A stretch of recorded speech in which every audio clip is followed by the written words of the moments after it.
So in our wound care center, we do use SensiLase or skin perfusion pressure laser Doppler well over 10 years now. We used to use TCOM or transcutaneous monitors. We used to do ABI, ankle brachial index, but we basically don't use those anymore. Those are really old modalities.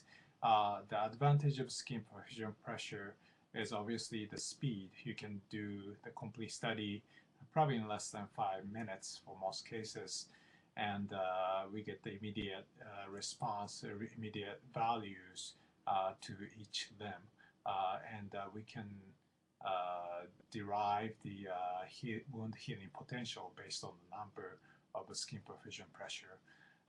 In terms of protocol, we do screen for skin perfusion pressure. We measure skin perfusion pressure for pretty much every new patients that we see with lower extremity wounds, especially if they're diabetic, and age over 50 years old.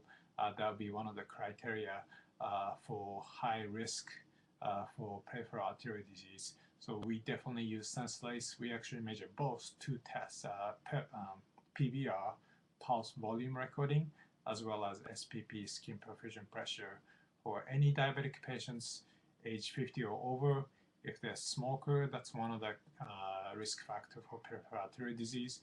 And even if they're not diabetic, if they are age older 65, 70 years old, that would be a high risk for peripheral artery disease.